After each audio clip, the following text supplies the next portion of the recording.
Welcome to Longevity by Design, a podcast designed to give individuals access to the leading scientific information in the field of longevity. The ability to add years to your life and life to your years needs no opinion. Join us as we ask science to take the wheel. In each episode, Dr. Gil Blander joins a co-host and an industry expert in the field of longevity, shining a light and getting the answers to the key question: how can we live a longer, healthier life? Hello, I'm Ashley Reaver, and I'm joined by Dr. Gil Blander. Welcome to Longevity by Design, How to Live a Longer, Healthier Life. We're produced by Insight Tracker, your science-based guide to optimizing your health. Today, we're joined by Dr. Sara Gottfried. Welcome. Thank you. Happy to be here. And Sarah, it's a pleasure to have you with us. And it's also a pleasure to be here in the amazing Buck Institute. We are spending the day here, and we are interviewing later today the CEO of the Buck Institute. And it's a great pleasure to interview two very important and very smart people in one day. So that's our first time, so it's exciting. And off camera, before the recording, we discussed a bit about your history and what have you done, and maybe tell our audience a bit about your scientific career. What happened? Where have you been? What have you done? And why have you decided to be a physician that are also doing research and so on? I started as an engineer. So I dropped out of a PhD program in bioengineering to go to medical school. And there's a specific reason for that. I had a grandmother that was diagnosed with Alzheimer's disease. Oh. And I feel that the medical system utterly failed her. So she was diagnosed and basically told, get your estate in order. And we have nothing to offer you. She then languished in a nursing home for about 18 years. Wow. And so it felt to me, as an engineer, that there were so many things that could be done to preserve the brain, to keep the brain working facilely, beautifully, impeccably for much longer than my grandmother was able to experience. So that's what really got me interested in science. I still love engineering because I think in some ways engineers are scientists who are maybe more pragmatic. And so I'm right at the interface between scientist and engineer. Yeah, it's very similar to my path in a way. A relative of mine passed when I was young, and then I decided, okay, I want to understand why we don't live forever. So it's a very similar lifetime event that completely changed your trajectory, which is... and then you studied medicine, correct? I studied medicine, so we were just talking about Boston. And I was in the Harvard-MIT combined program. So I always intended to be an academic physician. I love research. I feel like that's how we advance the field. I love teaching. I feel like we've got to take care of our community and allow them to keep integrating new information. And then I love taking care of patients. So right now I work at Thomas Jefferson University, where I'm the director of precision medicine. And I mostly take care of professional athletes and executives. Nice. That's also something that we are doing at Insight Tracker. So we have a lot in common in a way, and I think that I'm looking at that in a way that treating the executive and the professional athletes, they are the head of the curve. Yes. And my goal, our goal, I'm sure that your goal is to treat everyone, but we need to start somewhere. So let's start with them. They are intrigued, they understand the value, and hopefully everyone will understand, and the price will go down enough that we can do it to everyone. So it's a great pleasure to have you today.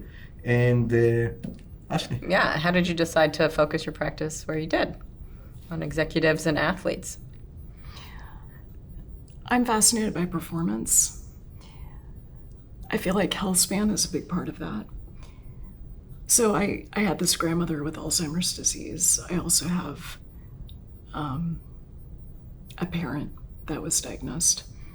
And so it still remains probably my greatest passion to really understand the brain, the way that the brain talks to the rest of the body, and how do we really optimize performance as we get older. And by performance, I don't just mean, taking care of the Philadelphia 76ers and how they run up and down the court and hopefully win a championship, but really, how do we serve the world in a deep way? So that's what I mean by performance. Awesome.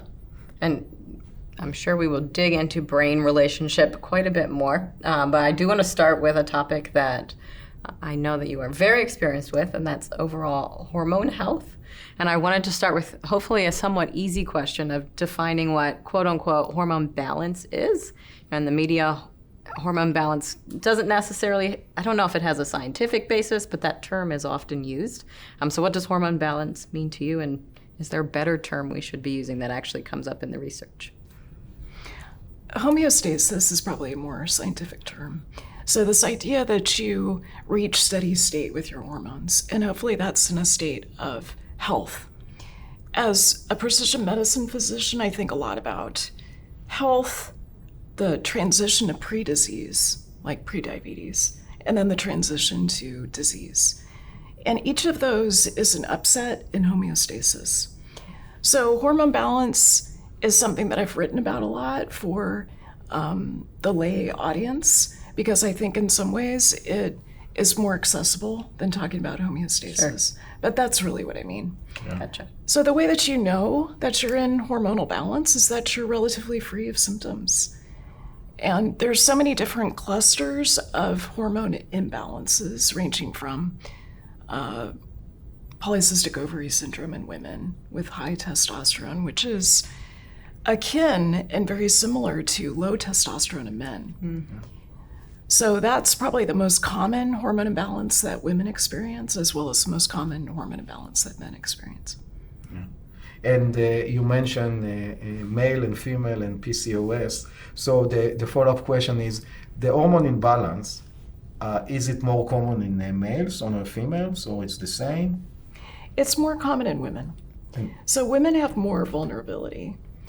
And we go through periods of such dramatic fluctuation that men don't experience. Mm. So men and women, and I want to acknowledge that there's some fluidity here. I'm describing it as a binary system, and it's not. Men and women both go through puberty, but women get pregnant. They go through the postpartum period, which is a massive shift hormonally. Yeah. They go through perimenopause and menopause. And men go through this decline in testosterone, but it's much more gradual. Mm. And it's not associated with many of the downstream sequelae that we see, such as reduced cerebral metabolism in 80% of women over the age of 40.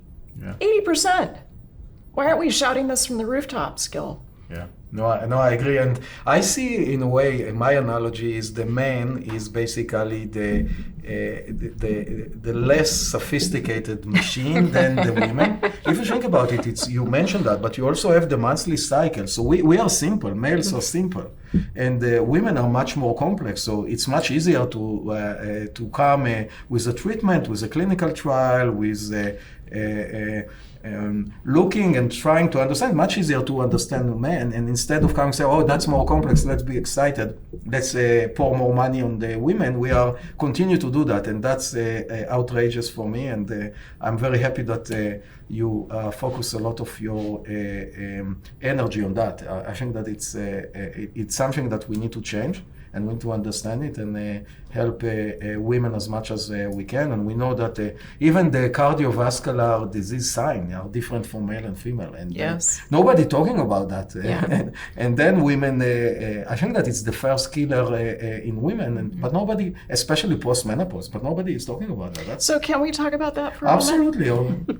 So I love to dig deep into this. And I think you're right. It's a both-and conversation. So we need the research on men, those that are assigned male at birth. Absolutely. We need the research on women. And certainly there's been a bias over the past 100+ years because it's so much easier to study men. Yeah. But when you learn how to study women who are cycling, women who are perimenopausal, and all bets are off with their hormones because they fluctuate wildly, and then also women in menopause, what we know is that we're seeing cardiovascular and even more broadly cardiometabolic disease younger and younger in women. Mm-hmm. In fact, the age group that has the highest rate, the greatest increase in terms of hospitalization for acute heart attack, myocardial infarction, is women between the ages of 35 and 54. So I find that alarming. And there's so many differences in the anatomy as well as the physiology. If you just look at the heart, women have got overall smaller coronary arteries. They tend to have more microvascular disease than men do. They tend to have different symptoms as a result of that. So they're more likely to have symptoms that wax and wane. It might be, instead of the sudden substernal chest pain, like an elephant is sitting on your chest with a heart attack, women have more back pain or nausea or difficulty breathing. And so it's really critical to understand some of these sex differences in the biology, but also some of the gender differences that are socially constructed. There was a fascinating study that was done in Florida where they looked at ER admissions for acute heart attack. And they found that the women who saw a female physician had a survival that was 2 to 3-fold higher than the women who saw a male physician. And when you look at the men that were hospitalized with an acute myocardial infarction, it was the same, whether they saw a man or a woman as a physician. How do you explain it? I think probably, at least at the time of that study, which I think was 2019, there was less awareness about the biological differences and how that can map to a different symptom profile. That and patriarchy. Yeah, interesting. That's I didn't know that. By the way, last week I spent a few days at the University of Illinois, and I met with or interviewed for our podcast an expert in exercise physiology, and also we deep dive into when and how to consume a protein post-exercise, and we also spoke about the difference between male and female. And what I heard from him, and it's interesting for me to hear what you think about it, he said that there are women that are postmenopausal, for them to build muscle is almost impossible.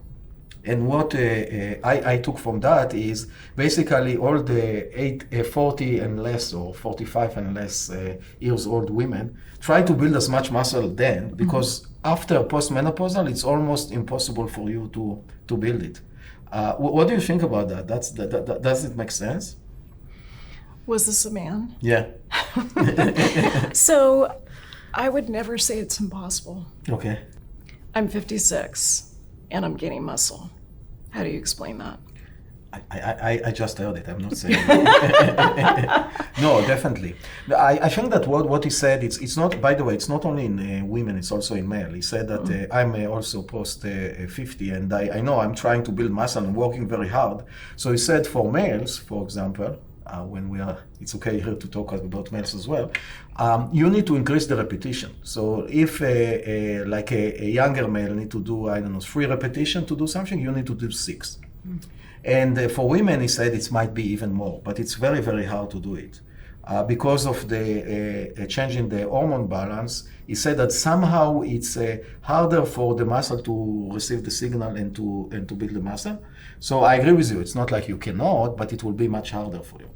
It is harder. So to me, that brings up a couple of points. One is we need to message better that women in perimenopause and premenopausally need to really work on measuring their lean body mass, measuring their skeletal mass, and then tracking it as a time series over time.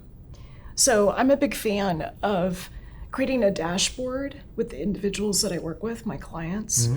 And on that dashboard always is lean body mass as well as body fat. So body composition over time.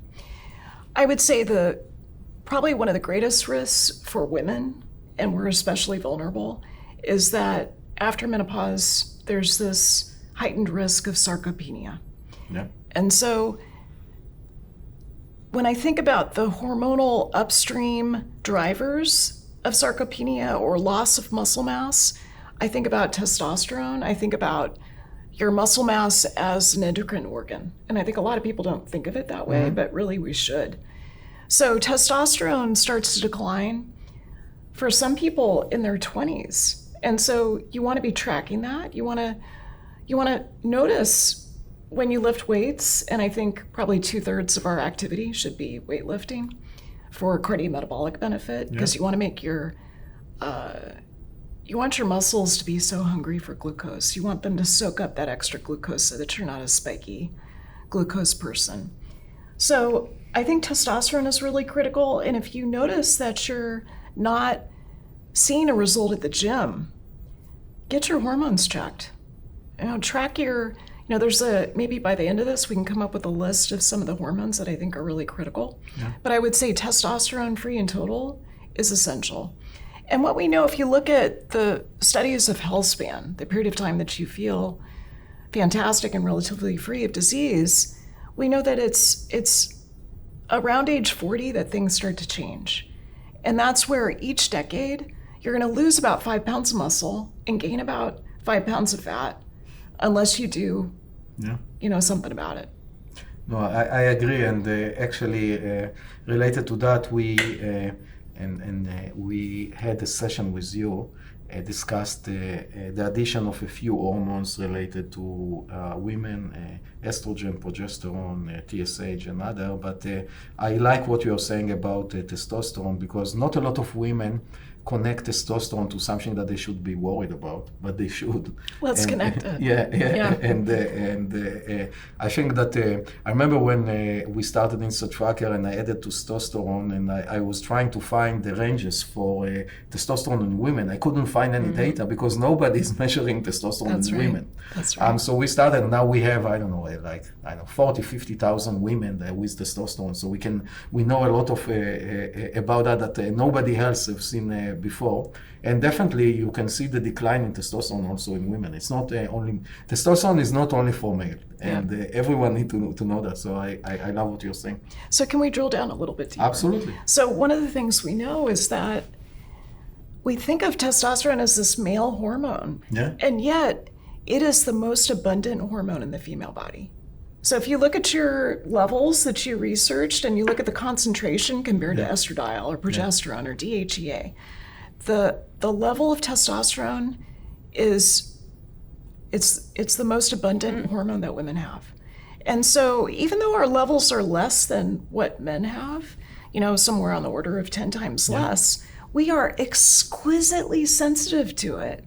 So if you are noticing that your sex drive is not what it used to be, we'll talk about women first, then maybe men.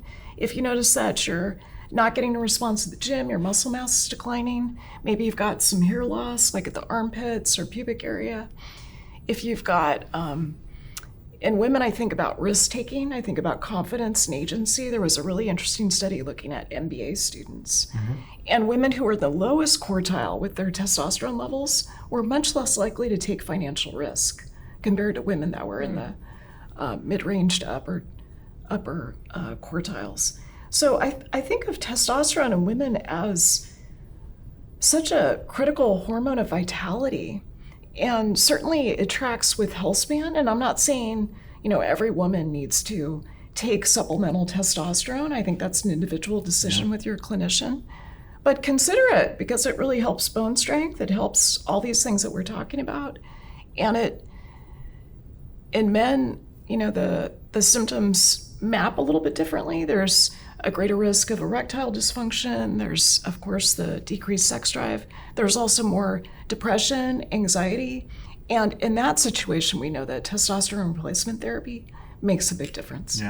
Yeah, absolutely. I think that it's fascinating that we are discussing it, and I assume that 99% of our audience don't connect between testosterone and women and testosterone replacement therapy. I never heard about it for women. It's like, I don't know, when maybe Ashley you heard about it, but I haven't. So it's, who do you recommend to, what age of women are mostly prone to an issue with the testosterone? Is it premenopausal or postmenopausal? Well, I've seen it premenopausally. The type of, I think of phenotype. So the phenotype that has the greatest risk of low testosterone in premenopausal years would be women who've got a lot of chronic stress, toxic stress. So we know that accelerates the decline in testosterone that tends to start around 28. And that's true for DHEA as well. There's another phenotype, and that is women who take the birth control pill. So the birth control pill, I think, is the number one endocrinopathy that is iatrogenic, caused by the clinicians who write the prescription. And women are not given full informed consent about this. Sure.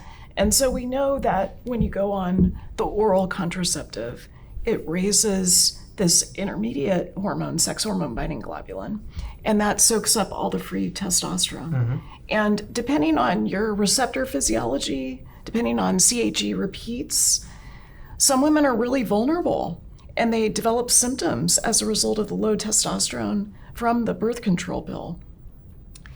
And there are other women who've got a very efficient receptor. I think of it more like a Prius type of receptor, and they can go a long way with a small amount of testosterone. But what is especially irksome as a scientist is that we know if you go on the birth control pill and you stop the pill, a year later, your sex hormone binding globulin is still elevated. So I think it's really critical to understand that there are some women running around with low testosterone, and it might have been the birth control pill that they were on years ago. I will say I am very fortunate to have worked for Inside Tracker, because as I transitioned off of that, I got to get my blood work tested every single month, and it was amazing to see how not just your hormone levels, but minerals in your body, certain vitamins in your body. And we wrote a blog about it. It was maybe 6 years ago at this point. But there was very little stuff out there. And even, for SHBG, it also depends on the type of hormonal contraception that you're on. And, I believe it's high SHBG levels is what can be correlated to blood clots. That's right. For not everyone, of course, but it's a personal decision for sure. But it's, I can remember going to my doctor and saying my SHBG is really high, my HSCRP is off the charts, and I don't understand why. And they told me to stop getting my blood tested. Fortunately, it was my job to research these biomarkers. Right. And then, we were able to put in a lot of recommendations about, if you are taking hormonal contraceptive, it doesn't normalize these levels, but it at least helps to explain why they might be there. Well, you just mentioned a few critical points, and I'm so glad that you did a case series, and I hope that your sex hormone binding globulin got back to normal. It did. So one point that I think is critical is to understand that there are multiple micronutrient deficiencies associated with taking the birth control pill. Magnesium, the vitamin Bs. The second important point is that we know that the combined oral contraceptive raises inflammatory tone in the body. So typically it raises sex hormone binding high sensitivity C-reactive protein by about 2 to 3-fold. So those things that you observed, because you're a great scientist, they're right on, and it's in keeping with the literature.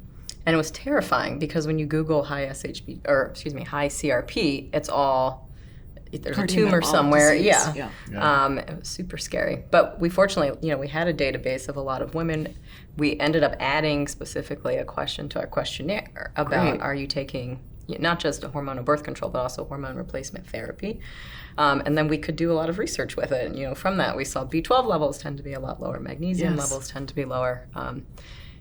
It was wild. And there was just not much out there. So it was really great, speaking about Gil creating a company that creates science. It was such a good opportunity that we had all of that. So Sarah, if we are trying to get, what is for me for a premenopausal woman that listen to us today? Would you recommend her to seriously consider, if she's on the pill, to go out of the pill and try to find other mechanism or not? Yes. So there are some people who take the oral contraceptive because it is preventing them from needing surgery. And I think those women, it becomes a risk-benefit alternative discussion.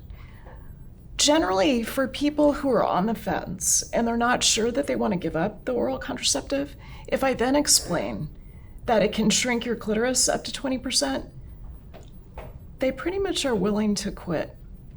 So I think it depends on the patient's values and what's important to them. But I would say for someone who's perimenopausal, this idea that the birth control pill balances your hormones, I totally disagree with that concept. It's overriding your hormones. It is suppressing the normal rhythms of your body. Yeah. And there are much better ways to navigate some of the challenges and the opportunities of perimenopause. Things like if you find that your progesterone is low, which is true for so many women between 35 and 45, we know that chasteberry, which is a herbal therapy, is very effective at raising serum progesterone levels. It even increases live birth rate for women who are trying to get pregnant. So there's a lot of options in terms of how to deal with hormones that might start to get wonky over the age of 35. Yeah.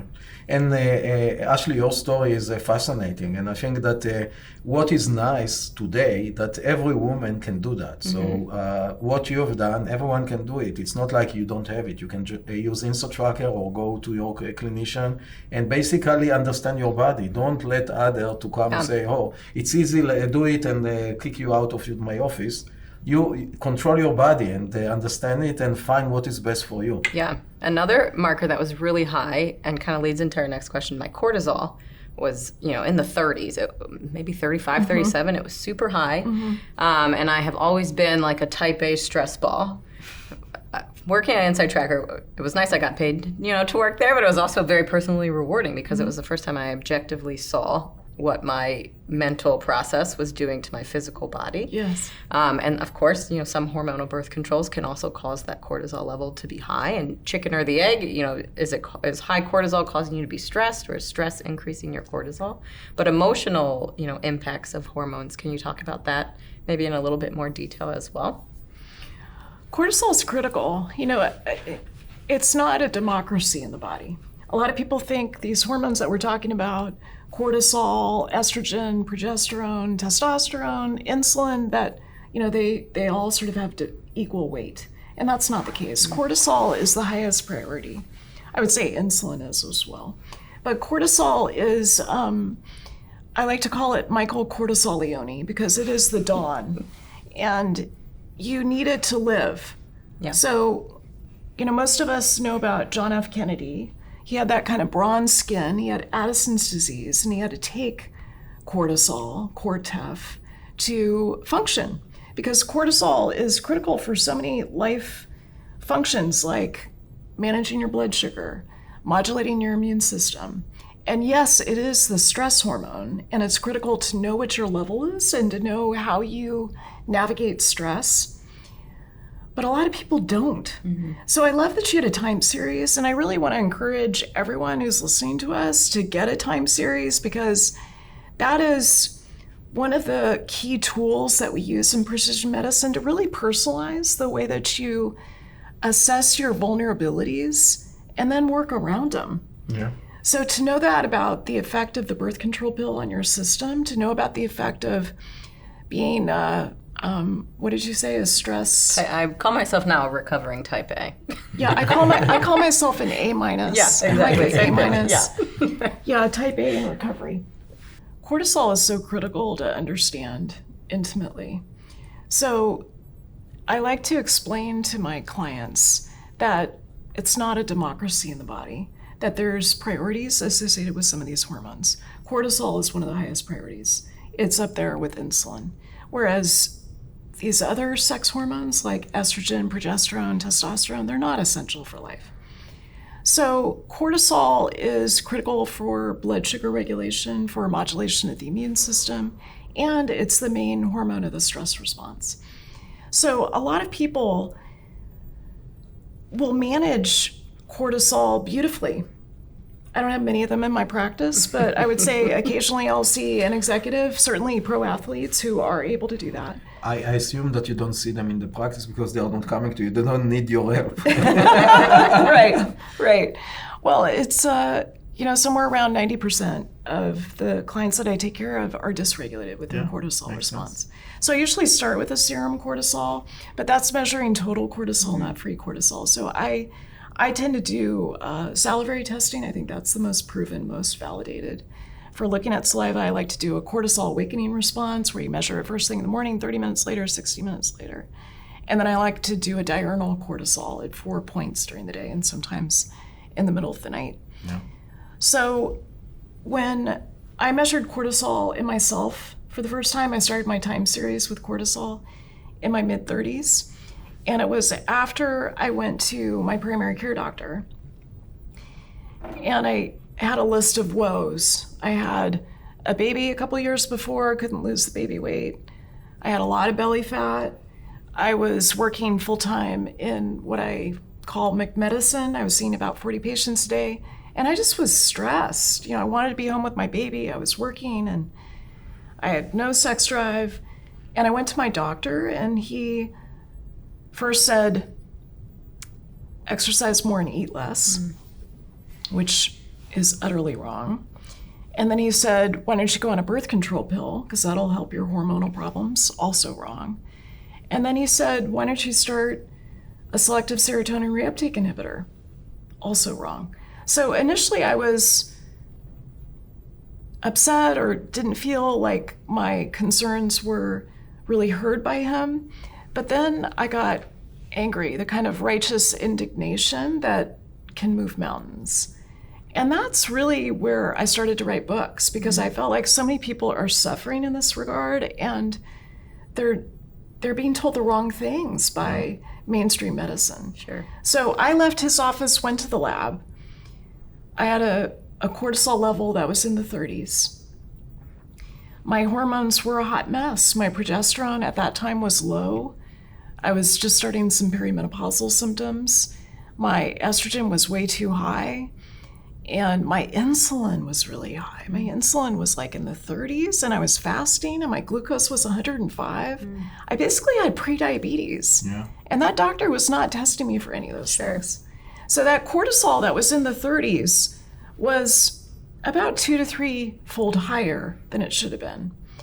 And you could argue that it was, this disagreement with my clinician, but I think I was running around with a cortisol that high.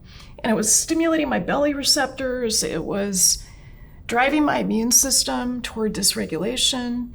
I think in terms of the network of networks in the body, and especially the PINE system, the psychoimmunoneuroendocrine system. And for me, all of those systems were dysregulated by the toxic stress that I was feeling. Mm-hmm. So I think that now everyone understands that cortisol is very important.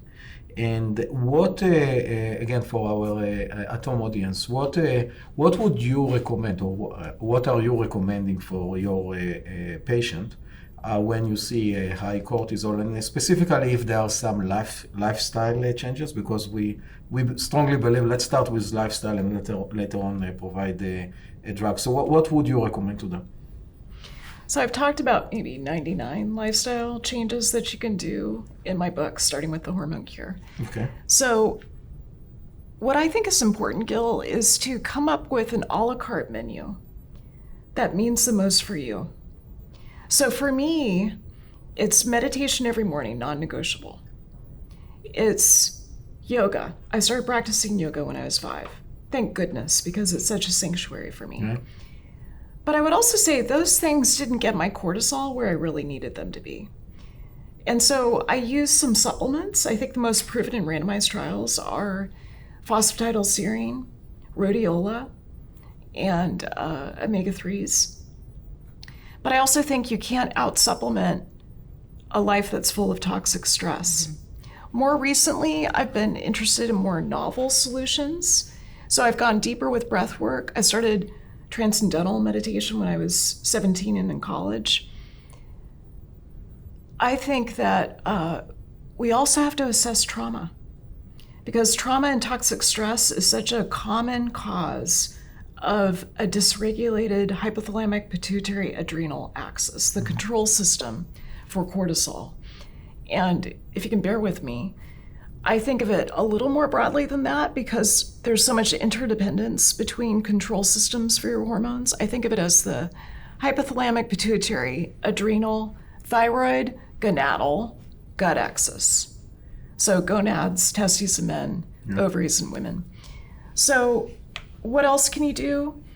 I'm a fan of resolution of trauma, and that generally has to be a more somatic-based, trauma-informed type of therapy, and sometimes psychedelic-assisted therapy. Yeah, no, and I like what you're saying, because at the end you can either treat the problem, as you said, find your trauma, or find what you don't like to do and don't do it. If you don't like your job, find a different job. If you don't like your spouse, find a different spouse, and so on.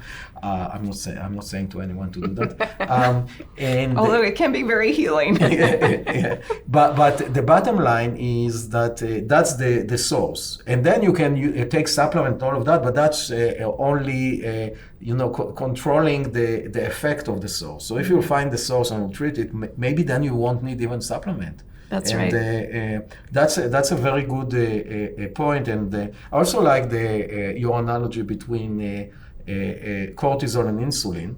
And we are seeing, again, we are also testing insulin. We are seeing that insulin, and I'm sure that you will agree with me, is in a way a first sign of going into prediabetes. So you might have your A1C okay, and you might have your fasting glucose okay, but the insulin is starting to go up, meaning your beta cells are producing insulin, producing. At the end, they will finish producing. It's like asking a factory to continue to run in 100% for years. It will stop working at the end, like the stress that you might have from the.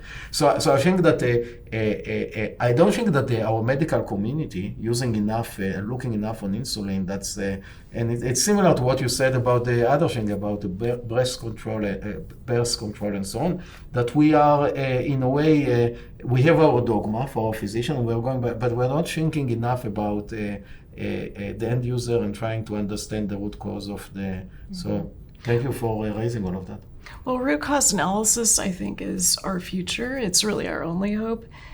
I was taught at superb medical centers mostly to treat disease. Yeah. It was not a health-based system that I learned. And I was also taught how to deal with symptoms, sometimes mask symptoms. Yeah. And when you do that, you're not going upstream to the root cause, which I think is so critical. And I really like this point you're making about insulin. In fact, this is my area of the most research activity right now, looking at what are some of those early signals that indicate a shift from the homeostasis of health to the dyshomeostasis of prediabetes. Yeah. And insulin is one of the earlier signals, especially postprandial insulin and how jagged the spike is. But there's other important factors too. So I like to really collect dense data sets. I like to look at continuous glucose monitoring. I like to use wearables and be able to track kind of the whole ecosystem. And we know from some of the observational studies that have been done that the insulin signal changes somewhere around 7 to 13 years before the glucose signal changes. So in conventional medicine, we tend to check fasting glucose, we check hemoglobin A1C, and yet that can often be normal.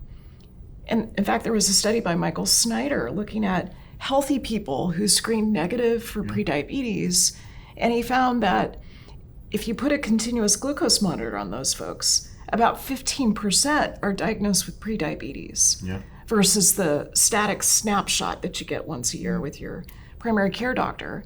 And about 2% have diabetes. Yeah, no, I agree. It's we see it in our database. Our users are supposed to be healthy, and we have a few hundreds of diabetic that we found that they are diabetic. They didn't know about that. So again, the knowledge is the power. But also, I like the point about prevention. And the healthcare system right now is focused on treatment of disease. What we are talking here is completely about prevention. Let's like the insulin is a good example. Let's find that your insulin is a bit higher, and then let's find the root cause. And it might be the cortisol. You might be too stressed. So if you remove the stress, you might not be diabetic. Mm-hmm. And think about it. Instead of then 10 years later, you will need to start injecting insulin and all of that. Why? Why to do that? If you have the knowledge earlier, you can act and make your baseline and continue to look at the baseline. And even if you can see that it's going up, even if it's not in the out of normal range, that's a red light, and try to to find intervention to change the direction. It's so empowering, I think, to start to dive into these time series. And, even that term might put some people off. What we're talking about is checking your insulin over time, just to make sure that it's within the normal range. I like a fasting insulin between 4 and 7. Yeah. So it's, you can choose where you want to start in terms of creating a dashboard. But I think for most people, we've already talked about body composition, like your lean body mass and your fat. And I would say insulin and fasting glucose are really critical too. Yeah, no, I 100% agree. What do you recommend for a body composition? Do you use DEXA or just a scale, or how do you do that? So I think DEXA is the gold standard. It's what we use for our research studies. But I found that the trends that you see with some of the home monitors that use impedance can also be accurate. They may not be as accurate as a DEXA, but I think watching trends over time can be very helpful. So I'm a fan of using whatever means necessary that is convenient and is going to be something you can track, as densely as possible. I also, in the clinics where I work, we tend to use the in-body machine. So there's lots of different ways that we can measure it. Yeah, and even I can give an example of myself. I'm hopping on the scale every day. And if I see that I gained some weight from yesterday, I know that today I need to consume maybe a bit less cheating food. But if I'm going down, maybe today is okay to do that. And in a way, you cannot be a saint all the time. So even a simple thing as a scale can give you a lot of information if you are following it and looking at the trend. And DEXA is amazing. I love DEXA because there is so much information, but you cannot do it every day. You need to go to a machine, and maybe the radiation doesn't make sense to have the radiation every day. But once a year, I think that everyone should do DEXA. I 1%, and it's not too expensive. You can do it in $100. It's not like that's right. It's not like it's $5,000. It's $100. Everyone can do it. So the other thing I would say about your scale is that I would be curious about inflammation. So I think it's not just the food you consume; it's also the way that the food is talking to your cells. Yeah. So inflammation can cause a little weight gain. Yeah. No, I agree. I want to touch back on cortisol for 1 second, just because of where you focus in your practice on, professional athletes or executives. When we first started, we worked with a lot of professional athletes, and everyone was kind of a little bit defensive if one of their markers came back and wasn't within the normal range. And the thought process was, well, to be an executive or to be a top athlete, maybe you got there because your cortisol level is high. You have a little bit more drive. So why would I want to drop that down if maybe it's something that gave me an advantage? And I would love to hear your perspective on that. Well, I think the question is it adaptive? So, when I think of the National Basketball Association players that I work with, I know their cortisol is high on game night. There's some game nights where it's higher than others. Certainly during the championships, you can see it in the level of play that there's just a greater intensity. There's more ball movement. There's more, cortisol, when it's doing its job, really helps you focus and helps you, it increases the blood flow to your legs and to your muscles. Yeah. So we want that. We want to have that focus and clarity and precision performance. And what I find with professional athletes is that for the most part, their labs are quite optimal. The things that have been surprising to me have been glucose and insulin, because some of these players eat at Chick-fil-A. Yeah. Until I get my hands on them. We have seen that. we have seen the same thing as you are talking about. Yeah. So they're Maseratis, and they're eating at Chick-fil-A, and so we've got to. That then becomes a motivator, I think, when you see this high inflammatory tone, which pretty much every elite athlete has, because we know that high training load will increase intestinal permeability, and it'll lead to more inflammatory processes. And so we want to do things to help with recovery and to slow that down. We also know that about 40% of performance is genetic. It's a little higher than what we see with chronic disease. And so there are some players who are genetically programmed to be more reactive to the environment. Most of them are warriors, and so that high cortisol serves them well. Sure. Yeah. We have seen also, going back to Ashley's discussion about, let's say, not pro-athlete, but very active people that spend a lot of time on athletic activity. And I see them in the gym. We've seen it in the CrossFit athletes. We've seen that some of the women, premenopausal women, they are losing so much fat that in a way they are getting to early menopause. Yes. And what have you seen that, and what do you think about that? Is it something that they should be worried about or not? Well, there's an amount of fat that you need, essential fat, to be able to function, to be able to produce hormones, because the backbone of sex hormones is cholesterol. Yeah. It's fat. And so if you think of the sex hormone pathways, it goes from cholesterol to pregnenolone, and then it either goes down to progesterone or to cortisol, or it turns left and goes to DHEA and to the androgens and estrogens. Yeah. And so for women who are losing too much body fat, you can have what's known as the female athletic triad, which is where you can drop your estradiol so much that you're not menstruating and you start to have bone loss. Yeah.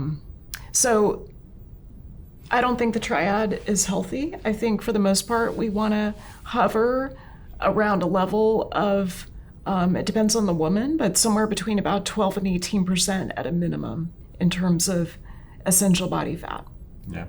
So, and some of them don't understand it, and they are so mission focused that yes. they don't understand what will be the, let's say, the consequence after that in 10, 20, 30, 40 years. So what are the consequences of that if you get into, let's say, this early menopause? What is the effect on, you mentioned that they are starting to lose bone, which is bad, but what else do, or it's very similar to normal menopause. They see what, let's say, 50 plus women are seeing in the real menopause. So early or premature menopause is associated with a number of risks. Some of them, as you said, are the same risks that you have for someone who goes through menopause naturally at the mean age of 51 or 52. Yeah. So things like osteoporosis, cardiovascular disease, greater risk of diabetes, higher blood pressure, the whole group of mood changes, and also sleep disruption. So we know that depression and insomnia occurs at double the rates in females versus men, and a lot of it is related to perimenopause and menopause. And when you start sleeping less, that just sets up a whole host of negative impact that can lead to a shortening of health span. So when you go through it early, I'm going to go back to the brain, because I think in my mind, the brain is maybe the most important organ to be paying attention to when we're talking about hormones. We know that women, for instance, who go through surgical menopause before age 40, they have a much higher risk of developing Alzheimer's disease. They've got a greater risk of this cerebral hypometabolism, kind of less blood flow to the brain, and less utilization of glucose as a fuel. It starts to falter in 80% of women over the age of 40. And so that can happen earlier in women who don't have the estradiol that they need to continue to function. So there's a lot of different problems associated with it. I would say bone loss is also critical. We think of that as, I'm just imagining, as you're talking about these women, someone who's really lean, maybe even kind of sinewy, because they don't have much fat. I think of, marathon runners and ultra marathon runners and just women who like to be on the leaner side. And if they don't have sufficient estradiol, their bones are going to be weaker. Osteoporosis is a really serious problem. I think of this question of, what do you want your health for? And maybe I'll ask you guys that. So Gil, what do you want your health for? I want to live forever, so my health should be always in the optimal way as I can for life. That's my life goal. But I think that those women, in a way, they are looking at their nose and saying, Yes. okay, I want to be the strongest woman in the world. But okay, so you will become that. After that, you need to live another 50 years or hopefully more. And you should think about that as well. So it's the same as what you discuss about the NBA players. You should think about, okay, yeah, this game, even if it's the final, is very important, but you have another season. So it's not enough to perform, I will take the NBA, to perform well, you need to perform well at the fourth quarter, you need to perform well at the postseason, but you also need to perform well to have career longevity. Because you don't want to, LeBron James is playing, 20 years. He's thinking about career longevity. It's not, most of the players don't get into that. And he's not going to Chick-fil-A. He's not going to Chick-fil-A, but also he's LeBron James, there is one. I'm looking at myself. I cannot run marathon in 2 hours. I don't think that I want to, but what I want to is to run, my marathon is to run as long as I can and have the Healthspan as good as possible. And I think that that's a goal that every human should have. Like our goal is to live the best that we can as long as we can. And in the middle, you have maybe a sidetrack. Oh, I want to win the NBA final. That's okay, you will win it. But after that, you still have 50 years. So everyone should take everything in proportion. The lady that have a premenopause because they are losing too much fat, or the basketball player that get injured and then he cannot play anymore. Think about that. Everyone should think about that. And another point about those ladies that we have seen is that they also woke up like, 5 a.m., 4 a.m. to go for a run or for weightlifting. And I think that another point that I would like to discuss with you is sleep and how underrated is sleep. And people need to understand, maybe give us your, how do you see sleep and what are the benefits of sleep and what are the drawbacks of sleeping too little? Sleep is as close to a panacea as we have. And I don't use that word lightly as a scientist, but I feel like it's so critical for recovery. It's so critical for your cardiometabolic health. It's the time that your growth and repair hormones are active, such as growth hormones, such as testosterone, DHEA. And I think, in a more simplistic way, if we get back to hormones for a moment, I think in terms of the wear and tear hormones like cortisol. And then I think of the growth and repair hormones, the anabolic hormones like testosterone and growth hormone. And so there's this other thing that happens with the lymphatic system where basically your brain gets shampooed and a lot of the junk and debris and, kind of the mess as a result of all the cellular operations gets cleared away. And so if you don't have your lymphatic system working on your behalf each night, you're more likely to accumulate toxins and free radicals and other problems. Mm-hmm. So I think sleep is critical. We know that one night of bad sleep will impact your cortisol the next day. It'll impact your insulin. It'll make you crave carbohydrates. Mm-hmm. It just sets up kind of this domino effect of making lousy decisions. You might be more likely to go to Chick-fil-A if you don't sleep well. Yeah. So what I try to do with my clients is I try to understand, okay, where are you right now at baseline? Do you have a good sense of your deep sleep, your REM sleep, how many interruptions you have, your total sleep? What do you do when you travel? How do you deal with jet lag? Are you getting sufficient recovery? Are you able to perform at the level that you want? Yeah. And also, what's your recovery process like? And so I tend to use wearables. I find that they're really helpful for keeping people honest and accountable. And so lots of different ways to do that. I happen to like the ones that are the most proven, like the Oura Ring. But there's lots of different ways that you can track sleep. The preparation to the sleep, the day before the sleep is the time that you prepare to the sleep. So you had a bad REM sleep or deep sleep. You can. There are some interventions that are very personal for you. What should you do? There is a lot of sleep hygiene that the three of us can discuss about it for 5 hours, and maybe we'll have another episode about that. But you need to prepare for that, and I think that not enough of us are paying attention to that. The example of the jet lag is amazing. I came from Massachusetts to San Francisco yesterday, so I designed my day in a way that I will try to fit the best sleep that I could. I woke up at 4 a.m., but I went to sleep at 9 p.m. So I got enough sleep. It was okay. It wasn't amazing, but what was your sleep score?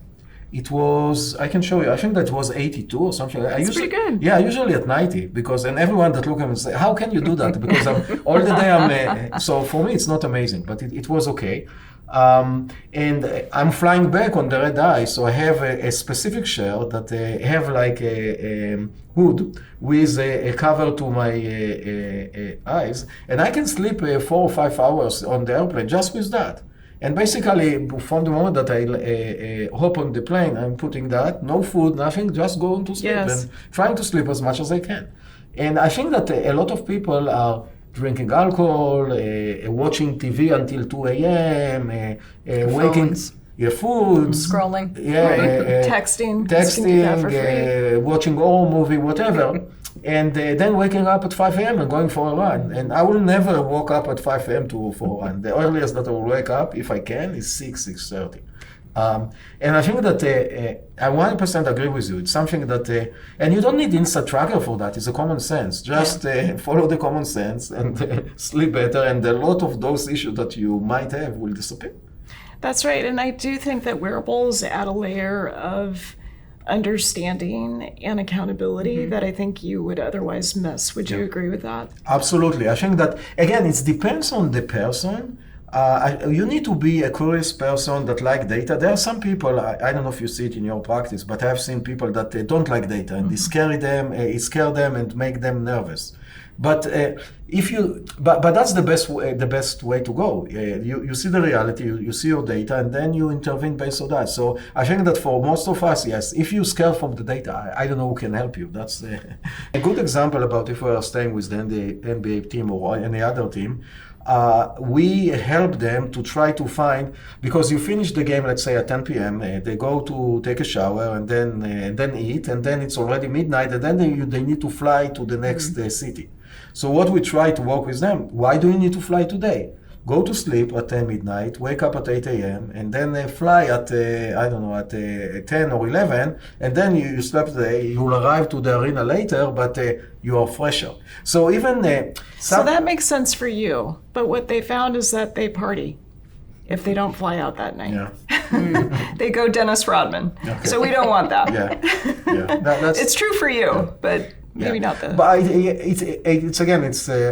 it's one intervention that you can do. I'm not sure that it's fit for all teams, but it depends of how, or maybe take them to a hotel in Boston, if you're in Boston, and then fly later.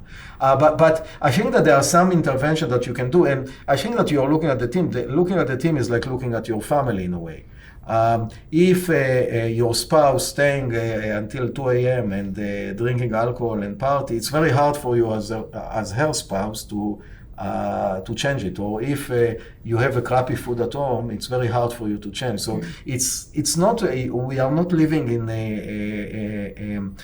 isolation. We are part of a group, a family, friends. If you have a friends that are going party all the time and drinking a lot, maybe you find a different friend that like to go cycling or do puzzles and go to bed early. No, seriously, I think that because it's very hard for you in a social setting to change it. You need to. So I think that there are multiple layers of changes that you need to find in order to optimize yourself. And it's hard. A lot of time friends coming to me and say, hey, let's go play poker at 2 a.m. No, I don't want to play poker at 2 a.m. I prefer to sleep. So anyway, that's... Well, you're setting up a really important point, which is the N of one experiment. You know, when I went through Harvard Medical School, I was taught this hierarchy of evidence, that expert opinion, anecdotal information is the lowest quality, then there's case studies, retrospective, then there's observational studies that are prospective, then there's the randomized trial, but even above the randomized trial is the N of one experiment, because that allows us to individualize, it allows us to look at something like sleep and to start making interventions to see if they're impactful. So what I love in terms of time series is that then allows you to do these N of 1 experiments. And it might sound kind of, scientific N of 1 experiments, but people do these all the time without calling them N of 1 experiments. Absolutely. And what's nice about the wearable that you receive the data every day. So blood test, you cannot, unless you have a CGM, but it's only for glucose, you cannot see the data all the time. While the wearable, you can see your sleep, you can see the resting heart rate, VO2 max, and HRV, and so on. And we can continue to discuss it. Then you can basically try to, I gained a bit weight. I will modify my behavior today. My REM sleep wasn't good. Okay, I will modify it. So I'm 100% with you, and I think that we have a lot of tools today. I think that what is hard for, let's say, not a scientific person as the three of us, is to get all this information and process it. And so that's why they are coming to an expert like you, or coming to Insert Tracker to basically give them some support, because it's hard for someone that is not scientific to start. But I think that after they receive enough support from us, I think that every a person that is a smart person, let's say, can do it by himself and manage that. And yes. Well, I think it requires a team approach. Yeah. It requires generally a clinician who's knowledgeable, maybe a health coach. Yeah. And then we also need better systems where we're managing the inputs and outputs and making it meaningful for our clients. Because unless it's meaningful, unless it speaks to their values, I don't think people are going to change their behavior, which is really the hardest part in all of this. Yeah, absolutely. Yeah. So during my trip to Chicago, we have a scientific advisor that she is a behavioral scientist, and I spent 2 hours with her. And I think that if we are looking at the wellness domain or the digital health, there are plenty of apps. But most of them are not looking, and they're looking at the science and the technology and making, you can get badges and all of that, but they are not focusing enough. And I think that it's also for Insert Tracker, we need to do more about the behavioral science, because if you won't change behavior and you will continue to use it for life, what have we done? Okay, so 2 weeks you've been okay, but then you drifted back. So I think that something like the behavioral science and how to implement a good behavior and remove a bad behavior, I don't think that we are doing good enough job. I mean all the industry in that regard. Well, that's certainly true in conventional medicine as well. Absolutely. I mean, you look at our healthcare costs in the U.S., and 70% of them are for costs for issues that are preventable. Yeah. So we need to do a better job. It's bankrupting us. Yeah. And we are not getting to our, we are not meeting our potential. And why? We can live hopefully 10, 20 years more, and 10, 20 years more being healthy and not sick. And we are losing that. Yeah. Ashley, what do you want your health for? Your health span? I would love to do the things I like doing for as long as possible. Like what? Exercise. Well, not every exercise. I love hiking. Okay. Going on very long walks, and being able to play and just enjoy my life, travel. Yeah. And that when you mentioned that brought up something. A lot of people try a lot of fad diets to lose weight, not necessarily thinking long term. But most of those types of diets, not only are they not sustainable, but they take their health for longevity in the opposite direction. Yeah. And I always, just try and remind people, you're trying to live longer. This isn't going to help you do that. But as Gil said, you can't see so far. People can only see so far. They can't necessarily look out into the distance of how those habits impact them long term. That's right. And we don't have a lot of long-term data on many of the diets that are considered fads. Really, we've got the best evidence for the Mediterranean diet. Yeah. But that doesn't work for everyone. When I follow a Mediterranean diet, I gain weight. I'm just someone who has that kind of response to eating legumes and too many carbohydrates. But I also think that the ketogenic diet is really well proven for somewhere around 4 weeks to 12 weeks. And once you get beyond that, there's fewer randomized trials, and you're kind of on your own. And the impact on things like your microbiome is really unclear. Yeah. And it's also very hard to stick with that for long.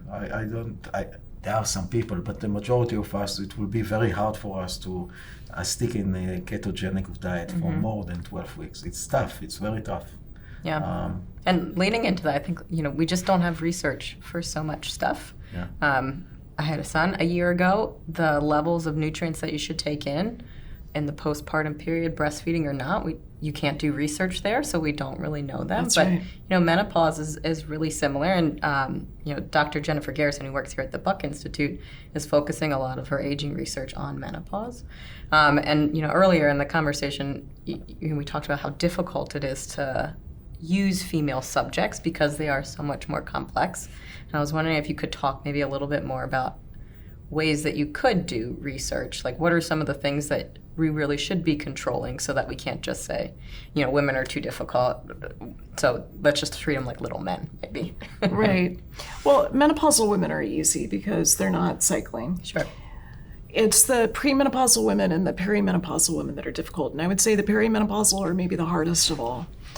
So the way that you control for it is you have to have a large enough population that you can, and maybe track estradiol levels, progesterone levels, testosterone levels, insulin, cortisol, so that you have a sense over, a theoretical 30-day cycle. What are some of the confounders? What are some of the drivers, the covariables that need to be considered? But this question of what's the optimal diet, I think, is in some ways the wrong question. I think you have to personalize and you have to figure out, okay, what's the optimal diet for you as you get older? Yeah. What is for me, yeah. What is for you? Yeah. And so for me at 56, I'm obsessed with lean body mass. And so I'm eating more protein than maybe I ever have in my life because I really want to make sure that, I want my Healthspan so that I can see how my kids turn out. Mm-hmm. I want to know my grandchildren. I want to go to my great-grandchildren's weddings. My great-grandmother came to my wedding, and I want that. Yeah. She flirted shamelessly with every man in the room, and I want that too. How old was she? She was 97 at that time. Wow. And what was her lifespan? Her lifespan? So she died in her sleep a few months after the wedding, not on a single medication, and practicing yoga, still able to stick her foot behind her head. That's amazing. Oh my gosh. That's amazing that basically her lifespan and healthspan were exactly the same. That's what I think everyone wants. We don't want to lie on the bed and have a lot of tube connecting to our body. That's not fun. No. So maybe we would like to maybe spend a couple of minutes on HRT, which is I think a very important issue for perimenopausal and postmenopausal, and I think that there is a lot of confusion there, and I know that it's part of your expertise. So can you give us some advice for, let's say, a woman that she's a perimenopausal or a postmenopausal, and maybe a bit of ammunition when she's going to her physician, and what should they discuss, the two of them? Well, first I would say what you measure improves. And so get a measurement. Really assess where you are in terms of a hormone panel. And there are some women who go to their clinician and they say, hey, I heard this podcast with Inside Tracker and I want to do a hormone panel. Yeah. And the doctor will say to them, no, your hormones vary too much. It's not worth measuring them. And yet, if the woman before her was 34 and trying to get pregnant, and she was having difficulty getting pregnant, maybe for a year, they will measure every single hormone. Testosterone, estradiol, progesterone, FSH. They will look at all of the hormones. So why is it stable enough that you can measure it in a woman who's trying to get pregnant, and yet it's not stable enough in someone who's perimenopausal or menopausal? So it's a double standard. Why is it? Why do you think it is? Because our conventional healthcare system is motivated to get women pregnant. Mm. And so it's just the way that the insurance system reimburses. Mm. I believe the science is the same. Yeah. And so it's worth, yes, if you measure it first thing in the morning, it's going to be more accurate than if you measure it later in the day. Okay. There's certain times during a menstrual cycle where, estradiol peaks around day 12. It's got another small peak at day 21. Progesterone for most women peaks around day 21, 22, 23. So yes, there's certain days that I think are really critical. But don't accept that double standard from your clinician. Okay, so first measure, what is the next step that you should The do? next is to do an inventory of symptoms. Okay. So I like to track, as I confessed, I'm obsessed with brain health. So I like to track processing speed, brain fog. I like to process cognitive function. So I do cognitive testing about every 6 months just to make sure that I'm on top of this. There's about 100 different symptoms associated with perimenopause and menopause. So you can pick maybe your top 5 or 10 and track those over time. But certainly some of the things we've talked about today, like sleep, sex drive, muscle mass, those are critical to be thinking about. What has happened, unfortunately, when I first started in 1989 in medicine, at that time we were proselytizing hormone replacement therapy. We were basically trying to shove it down the throats of most women because we thought from the Nurses' Health Study that it was really beneficial, that it reduced cardiovascular disease, the number one killer in men and women.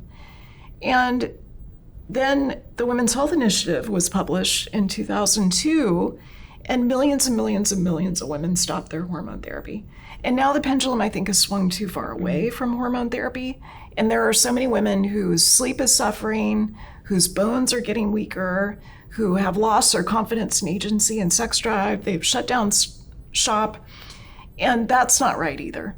Yeah. So many women are candidates for hormone therapy and they don't know it. So in a way, HRT is, it's not a slam dunk, either taking it or not, doing it or not doing it. In a way, it's more like assess the data, understand the symptom, and then together with the clinician, you need to discuss or agree whether the risks are higher than the benefit or vice versa, and based on that, have a plan. That's right. That's correct? That's right. So you have to, not everyone is a candidate for hormone therapy. So you want to be able to assess that. Are you someone who's got a history of blood clots? Do you, are there do you have a breast cancer diagnosis or history? So there's things that you have to consider to see if you're a good candidate. Okay. How about some of the forms? Pellets are not FDA approved, but some people, and I even know doctors, still prescribe them or recommend them versus, a pack that looks very similar to birth control. Like what are the different, or shots? I don't know if that's even a thing. What are the forms of HRT? So for women, the way I think of it is transdermal or topical estrogen. And there's lots of FDA approved versions of that. You can use an estrogen patch, which is what I use. You can use a gel. You can use a cream. There's lots of different ways to get estradiol, which is the primary form of estrogen in the reproductive years.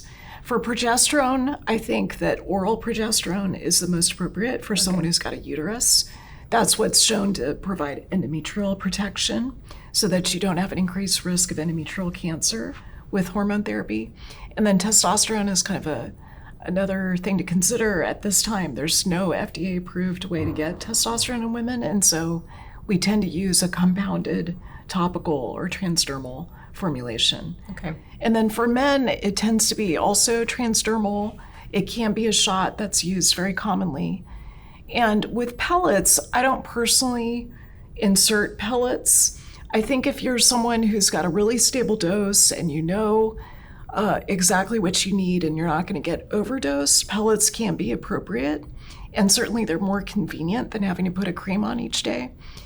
But what I see is a lot of people who go to a clinician that they think is an expert at bioidentical hormone therapy, who maybe did like a weekend conference on it, and then they get pellets inserted and then their levels go sky high, super physiologic, and I don't think that's appropriate. And what about the timeline? Is it or the time span? Is it for life, or is there a window? Because I heard some expert saying the best is to do it during the perimenopause and then stop, or some others saying, hey, continue. What is your opinion about that? Well, my opinion is based on the science. So the best that we have is, the Women's Health Initiative. It was the wrong study in the wrong patients with the wrong medication at the wrong age.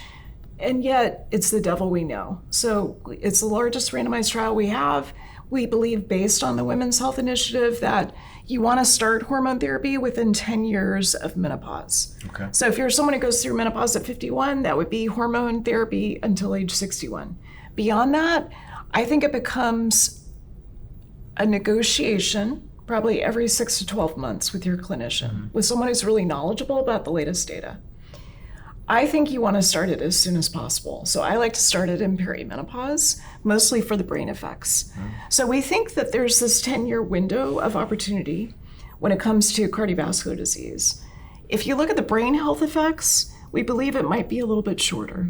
We don't have great evidence on this, but we think it might be 5 years.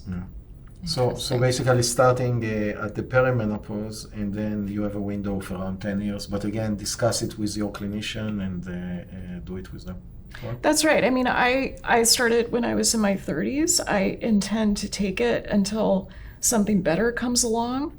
So I'll continue negotiating with the clinicians who prescribe it for me. But I suspect I'll be an Olympic user, and I'll use it for decades. Okay. What about if we transition to men? Erectile dysfunction is a great thing to end on. But, you mentioned before that erectile dysfunction can actually be a blessing in disguise. Yes. As a way that we might be able to identify some other things happening in the body that we can't see or feel as obviously. Would you mind going into a little more detail about that? Well, erectile dysfunction might be my favorite symptom because if you think of the penile artery, it's very similar to the coronary arteries. And so if you start to have atherosclerosis, it can make you not have as strong an erection as you used to have. And I think that's a really critical symptom. There's a lot of shame around it, and I really want to make sure that we, de-shame this conversation. Because if you're having trouble with erectile dysfunction, I would assume that it's atherosclerosis or subclinical atherosclerosis until proven otherwise. So go see your clinician if you have erectile dysfunction. I think that's critical. And the next steps could be trying to get like a scan if you're not having your level cholesterol tested. Like what would you take from that? So I practice precision medicine. I do a lot of testing. I think everyone at age 45 should have a coronary artery calcium scan. So that's a really simple test, takes 5 minutes. You can self-order it. So, generally the cost is about $150 to $250. And it tells you how much calcification you have in your coronary arteries. So that's a really critical test. I do advanced lipid profiles, so not just kind of the first generation of total cholesterol, HDL, LDL, and triglycerides, but I'm looking at fractionation, I'm looking at lipo(a), I'm looking at ApoB. So I like to look at advanced lipid panels, I like to look at inflammatory panels, and then of course a hormone panel, since low testosterone is such a common cause of erectile dysfunction. So we want to do testosterone free and total, sometimes bioavailable, sex hormone binding globulin, estradiol, because a lot of men as they get older produce more estradiol, and that can cause fatty deposits at the breasts, as well as some other untoward effects. So that's how I would investigate it. There's also some other non-invasive imaging, like you can look at the carotid arteries, measure the intimal medial thickness. You can look at peripheral blood flow and kind of pulse velocity. So there's lots of different ways that you can track this. Yeah, and I just want to add that a lot of the testing that you mentioned are testing that are available today at Insa Tracker. And I think that if we're going to the beginning, I think that having a baseline and having more and more follow-up and understanding the trend that you have is very important. And if you ask me when to start, is today, even if you are 20 or 30 or 40 or 97. Start as early as possible, because then you will have your baseline and you will see the progress and try to understand, and also allow the clinician to have a data-driven decision and not a decision based on is thinking about it. And it's going back to maybe the N of one discussion that we had before. So I think that we got into time, and so I think that we can discuss forever, but we have a limited time today. So the question is about if you have one recommendation that you can provide for our audience, what it will be in order to reach your potential in Healthspan and Lifespan. What would you suggest them to do? I would say love your muscle. Track your muscle, measure your skeletal muscle, measure your lean body mass. Do it as early as possible. My preference would be that you start by 18 and that you track that over time. because I think that's really, it's the organ of Healthspan. Yeah. And I think your point of we need to remarket, I hope. I see a lot more, younger women not being afraid to lift heavy weights. Yes. So I hope that some of that marketing is already happening. Yeah. And by the way, yesterday I visited a gym here in San Francisco, and they said that before the pandemic, a lot of women went to classes and at least in their gym, and now post-pandemic, nobody's coming to the classes. All of them going to lift weights. I love it. And I told them that's amazing, and they are saying, and I see it also in the gym that I'm exercising in Boston, that you see more and more of the strengths and less of the treadmill and all of that. So I think that it's good. What I want to say, in my opinion, it's not only that, and I heard you, Sarah, saying 2/3 and 1/3. You still need to do some cardio, so don't do only that. VO2 max is very important. Maybe we'll discuss it in a different episode. But VO2 max is also very important, and you need to do some cardio for that. But definitely I agree with you about the strengths, and a lot of us are not doing it and not doing enough. Yeah. Yeah, my synthesis of the literature, where we are in 2023, is that your exercise ideally is spent 2/3 weightlifting, 1/3 cardio. I think that's the optimal balance. Yeah. No, I Good takeaway. I agree with that. So again, thank you so much. It was a pleasure meeting you in person and hearing all the wisdom that you have. And I know that Ashley and myself enjoy it, and I'm sure that our audience will enjoy it. And hopefully we'll have another session soon. Yes, please. Thank you, Gil. Thank you so much. Thank Thanks, you. Ashley.